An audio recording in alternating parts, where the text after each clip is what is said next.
Welcome back to our studios here in Lahore. I'm Hamza Amjad. Now, Pakistan's Foreign Office has summoned Indian diplomat Gaurav Ahluwalia to condemn ceasefire violations by Indian forces along the line of control. Now, the Foreign Office says Indian forces are deliberately targeting civilians using artillery fire and automatic weapons. It said Indian actions are against international law and a threat to regional peace. Earlier, a woman was killed in Indian firing in the Nikyal and Jindrot sectors. 9 others were wounded and evacuated to a nearby medical facility. Tensions between India and Pakistan increased after New Delhi stripped occupied Kashmir of its autonomy on August the 5th. New Delhi's decision to revoke occupied Kashmir's special status has been challenged in India's Supreme Court. The Jammu and Kashmir People's Conference filed the petition calling President's rule in the occupied valley unconstitutional and void. The petition said India does not have the power to arbitrarily change the political form of occupied Kashmir. It has been submitted that Kashmir has been locked down for over a month, showing a constitutional change enacted against the wishes of the people. Now, earlier, several petitions were filed in India's Supreme Court after the revocation of occupied Kashmir's special status. Members of the US Congress have reiterated their criticism of the Indian government for imposing a complete lockdown in occupied Kashmir. Congresswoman Rashida Tlaib has condemned India's revocation of occupied Kashmir's special status. In a statement, she also slammed the communications blackout that India has imposed and its suppression of life-saving medical care. Tlaib demanded that India end its widespread violence, torture and other human rights violations against the Kashmiris. She urged New Delhi to accept responsibility for the violations and hold the involved officials accountable. Meanwhile, the group of 7 congressmen have urged US ambassadors to India and Pakistan to play their role in easing tensions.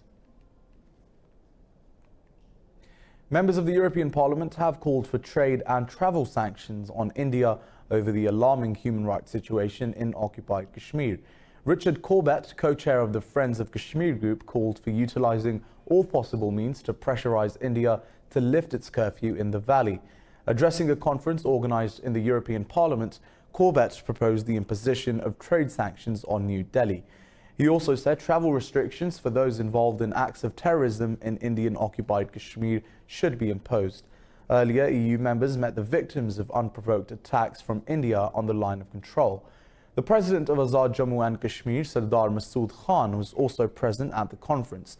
Masood Khan welcomed the European Parliament's decision to hold a debate on the situation in the occupied valley. The Indian government is building its first detention center for illegal migrants in the northeast state of Assam. The pace of construction has picked up after the state government issued a list of citizens last month, which rendered 2 million people stateless. Indus News has this report.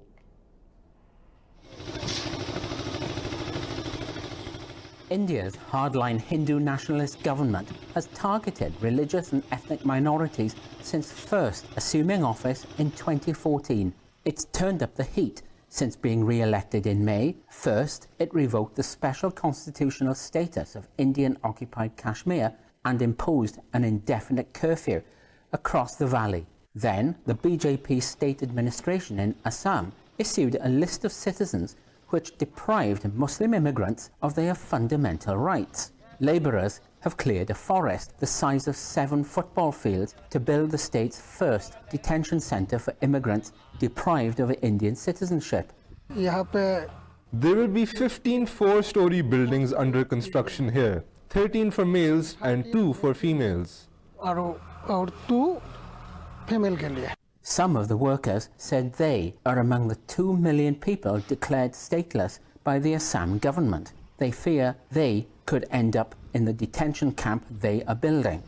Those who do not have their names in the National Register of Citizens would be kept here. India's biggest detention camp is being constructed here. Despite New Delhi's decision to disenfranchise millions, Dhaka has refused to accept anyone declared an illegal immigrant by India. Now, the Afghan government says any peace talks with the Taliban will be held after elections, which are scheduled for the 28th of September. Presidential spokesman Sadiq Siddiqui says it will be up to the newly elected government to negotiate with the group. Meanwhile, Russia has called for the resumption of peace talks between the Taliban and the US. Between the Taliban and Washington suffered a setback when President Donald Trump called off the dialogue over the killing of a US soldier in Afghanistan. A spokesperson for Russia's foreign ministry says a Taliban delegation in Moscow has repeated its willingness to continue dialogue. Taliban spokesperson Suhail Shaheen says recent developments in the Afghan peace process were discussed in a meeting with Russian envoy Zamir Kabulov. A Taliban media outlet, Afghan Islamic Press, says the delegation also plans to visit China, Iran and Central Asian states. And for more on this, we're joined by Singapore-based political analyst, Mr. James Dorsey. Thanks for your time. Welcome to Indus News, Mr. Dorsey. So the dialogue between the US and Taliban, as we know, has concluded without any tangible results. Now, both sides, of course, say they will no longer negotiate to end the war in Afghanistan. But what effect will this have on Afghanistan, especially with the upcoming presidential elections?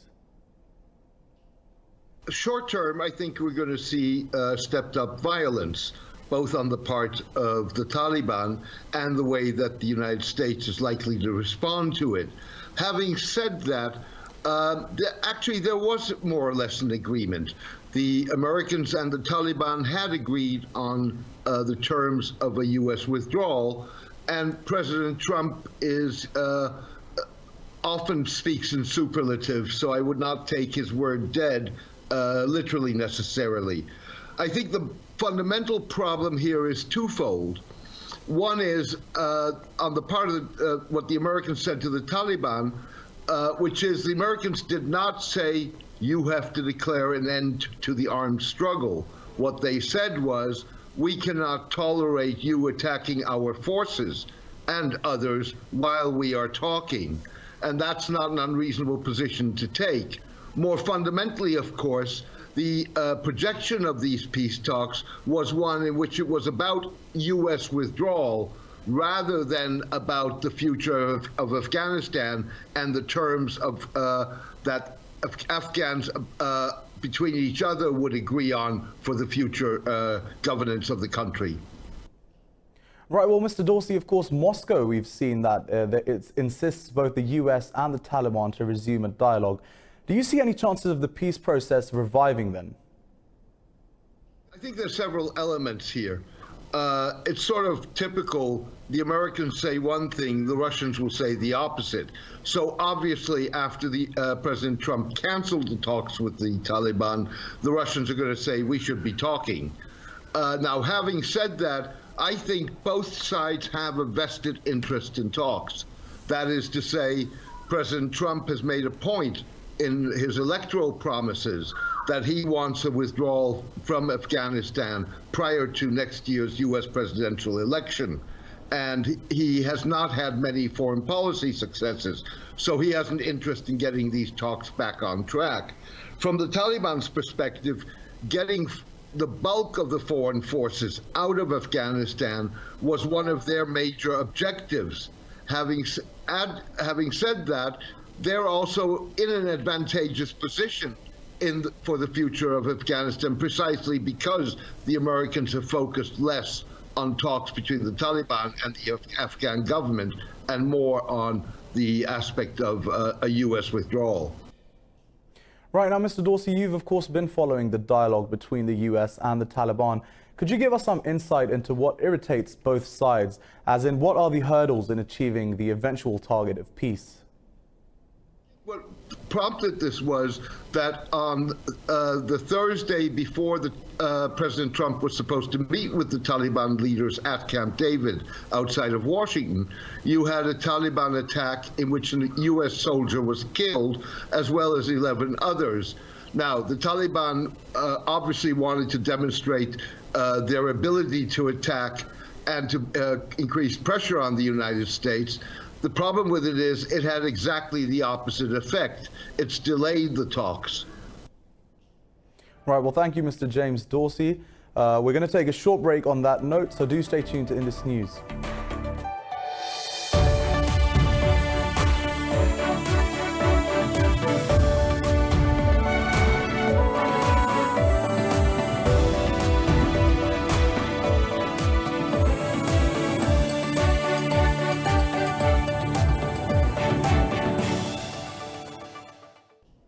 Earlier in Yemen, 13 civilians have been killed after Houthi rebels attacked residential areas in the port city of Jeddah. A government official says 10 others were injured after the rebels fired artillery shells at the district of Tuyata. The shelling occurred hours after the UN appointed Abhijit Guha as the new head of the Jeddah mission. Jeddah's residents say rebels have intensified attacks on government military sites in recent weeks. Now in Syria, government forces have killed 6 civilians in shelling near a Turkish military observation post in Idlib province. The Syrian Human Rights Observatory says the army's artillery barrages have also targeted the rural areas of Aleppo, Hama and Latakia. It says the rebels also fired on government positions in the recently captured town of Khan Sheikhun in Idlib. The Monitor says there are no reports of casualties yet, and meanwhile UN Secretary General Antonio Guterres has called for a probe into a series of attacks on hospitals in Idlib. In another development, the presidents of Russia, Turkey and Iran will meet in Ankara on Monday. Officials said they will discuss fighting in Idlib, the Syrian refugee crisis and a political settlement to the conflict.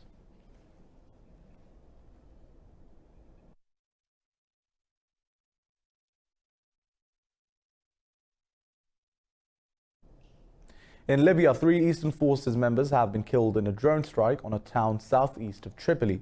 Libya's government says the drone targeted a command vehicle in the rebel stronghold of Tahuna. Eastern Forces, commanded by Khalifa Haftar, have been engaged in an offensive to seize Tripoli since April.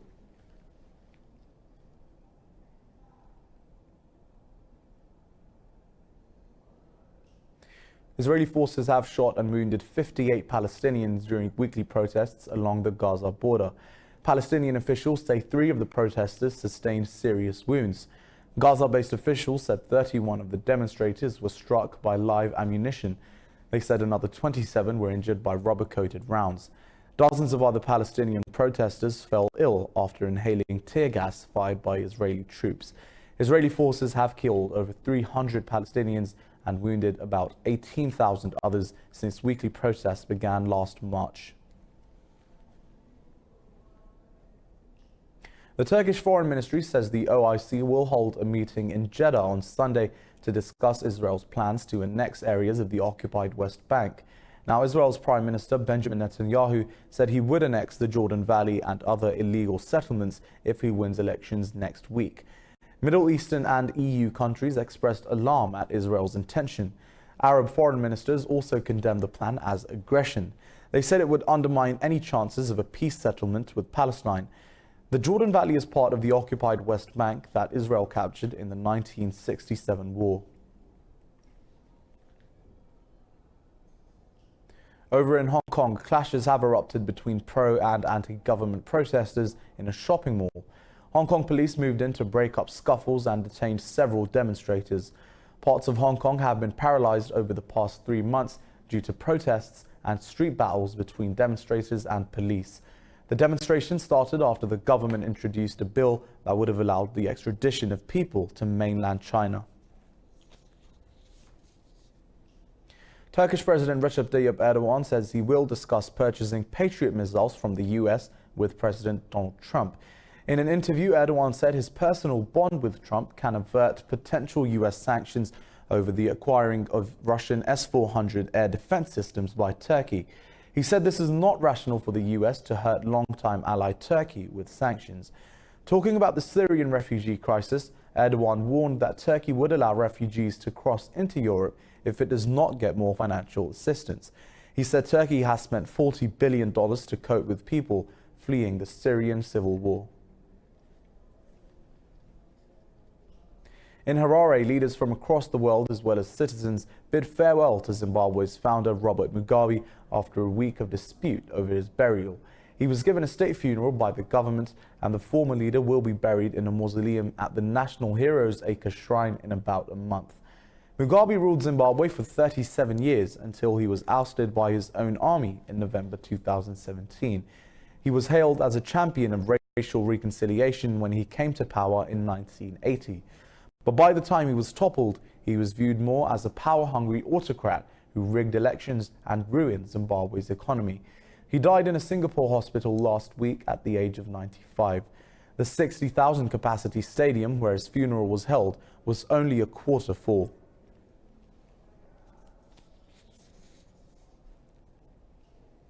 Now, voters in Tunisia will elect a new president tomorrow.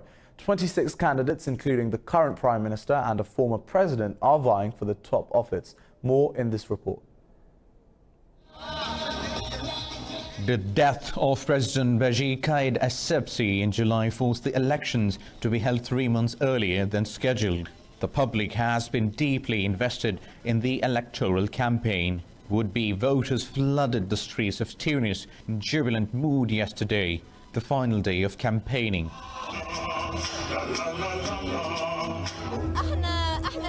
We the youth, we are the present and future of Tunisia. On September 15th, we are going to change the reality and change the future of Tunisia with the choice we make.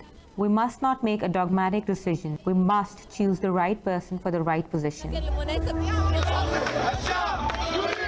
Tunisia is the only democracy to emerge from the 2011 Arab Spring, but the North African state is plagued by economic stagnation, security threats, and political instability.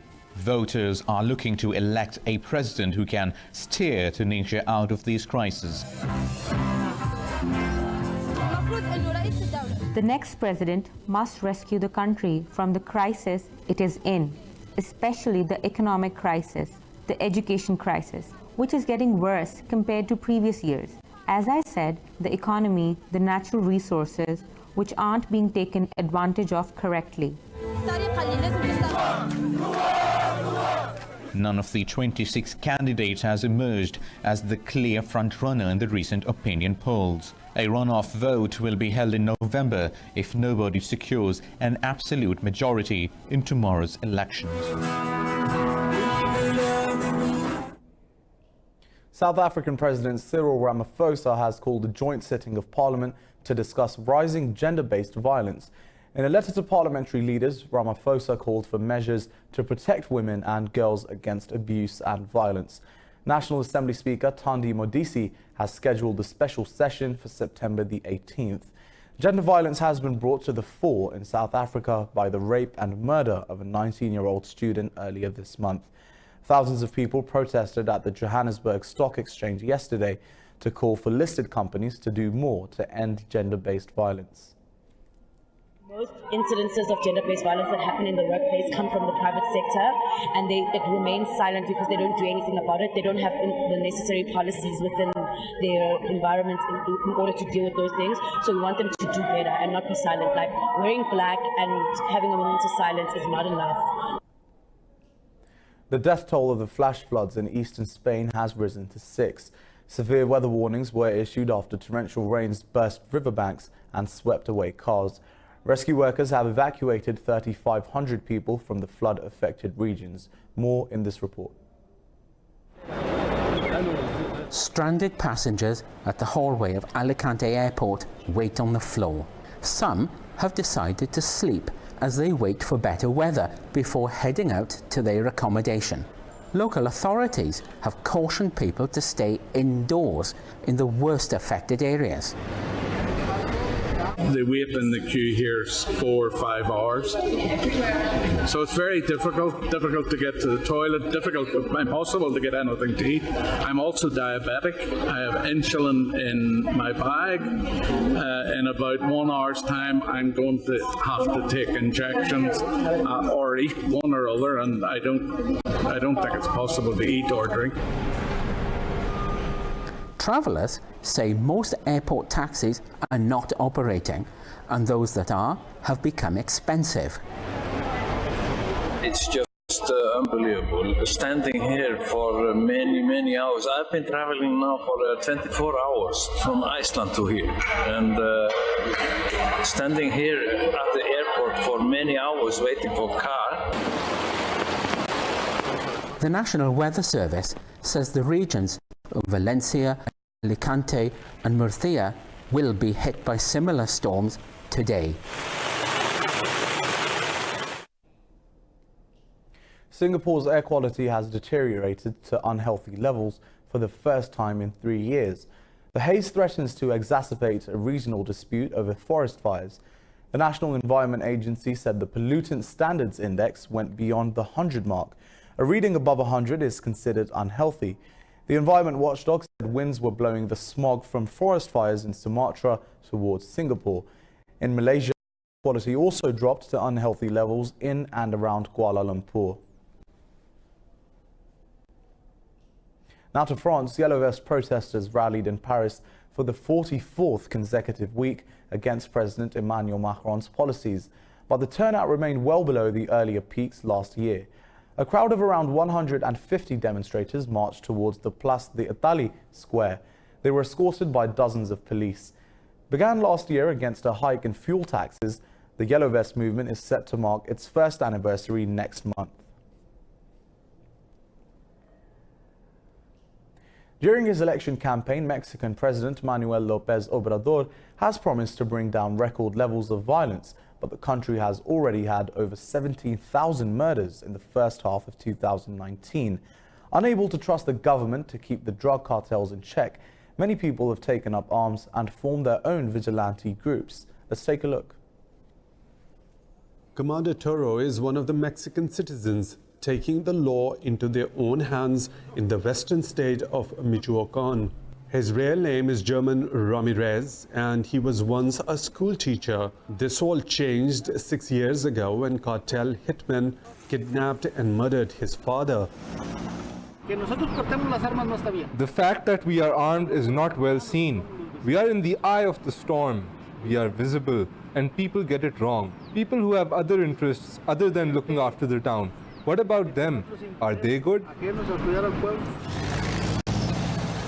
Today, Commander Toro has 200 armed civilians working under him. They patrol Michoacán's highways and roads, throwing out but not killing unwanted intruders and suspected cartel members. Unable to do this itself, the local police force lets vigilante groups operate with impunity, sometimes even giving them weapons. I'm not worried. I do get angry, and we are not afraid. Many complain about the federal government. Until now, they have not bothered us. During his election campaign, Mexican President Manuel López Obrador said he would pursue an amnesty deal with cartels to bring peace to Mexico. Now, he says his newly created elite police force, the National Guard, will restore order. We want them to come and take over security, whether it be the National Guard, whoever it is, but it should be the government who takes over security, and that they care about us as citizens. Though these vigilante groups help contain the violence, security experts say they also strike deals with the very cartels they are meant to be fighting. But with the president's pledges falling flat, right now Mexico has no other option. With that, we're going to take another break, but don't go anywhere. More stories to follow.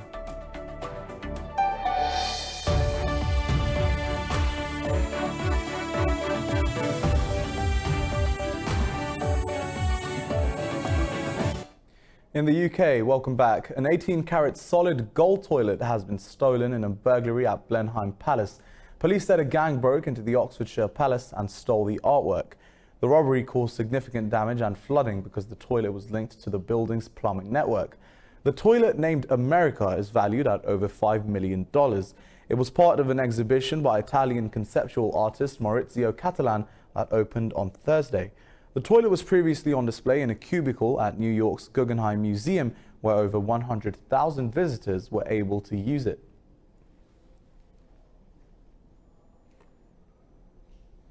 And Halloween came fairly early to Los Angeles as Universal Studios Hollywood opens the door to its horror nights. More in this report.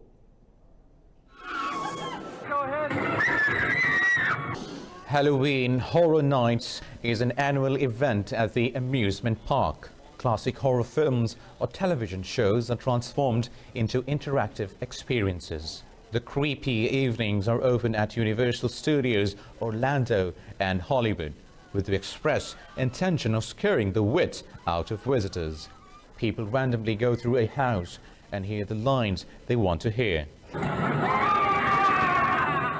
The result is a maze that does not skimp on the silliness or the screams, whilst guests see some of the best scenes from their favorite movies. Last year, the Stranger Things maze encompassed Season 1, and this year it is all about Season 2 and 3. I thought it was lovely, really lovely. I mean, it's just very nostalgic, mostly for me. Just lovely to see the imagery. And what a good job they did. And that wasn't too scary?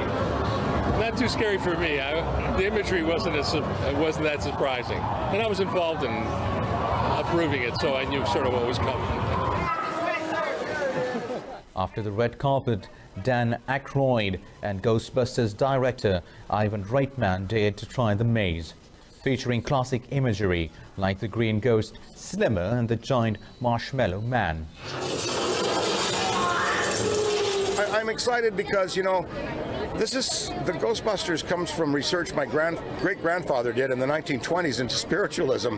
He was kind of serious about the subject, but here we are so many decades later, and it's, you know, 4 movies, record, television shows, and now a maze exhibit. Yeah, it's pretty neat to see how long it's lasted, like the endurance of the thing. Halloween Horror Nights at Universal Studios Hollywood will run until November 2nd.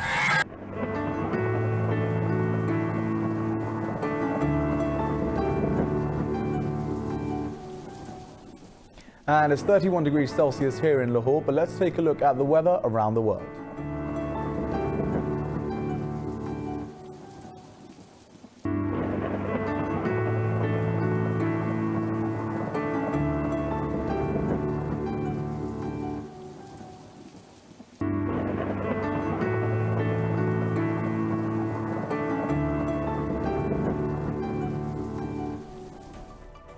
And that was all I have from the news bulletin at the moment. Do stay tuned to Indus News for further updates. And as always, thanks for watching.